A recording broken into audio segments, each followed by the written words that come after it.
When it comes to building muscle, guys, there's a lot of information and misinformation out there. So what we're going to do today, we're going to filter through some of that and just make sure you guys have some solid takeaways to take forward with your training.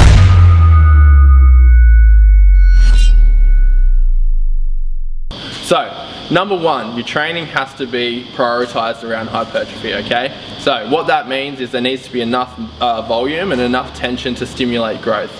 What that looks like, guys, you're thinking more above the 5 rep range, except you can also induce hypertrophy from accessories. So if you're someone that's a strength athlete, you can definitely get a good hypertrophy response just by doing your accessory movements in that 8s and above rep range. But total volume is going to be more of a dictating factor there. So think sets times reps times weight, and that's going to come out with a tonnage. The more tonnage you can do and handle and adapt and recover from, the more tissue you're going to put on, okay? So number one, make sure your training's on point and you're prioritizing hypertrophy as much as you can and as much as relevant with your goals.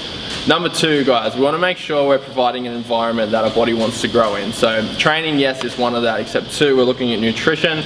With nutrition, we'll look at protein intake, carbohydrate intake, and fat intake, and making sure those ratios, are right for you. So with those ratios, with hypertrophy, we're probably looking at a higher carbohydrate and higher protein diet just to have that anabolic environment that we're looking for. And then we're also going to be trying to prioritize sleep as well in there, okay? That's going to put our body in a position where it can grow and it feels as though it's in the position, it has all that stimulus where it wants to grow, and it kind of doesn't have a choice, it just really has to from there. So number three, guys, what we're going to talk about, really simple, but a lot of people miss this, is staying consistent for a long period of time. It's not going to happen overnight, okay? So you want to stay and have those parameters, so training consistent, nutrition consistent, sleep consistent, all of those things. You want to have them working for you, not against you, over a longer period of time. The longer you can do it, the better your results are going to be. In terms of muscle gain, it does take time, so stay in it for the long haul. If you have any other questions surrounding this topic, don't hesitate just to shoot us a message directly.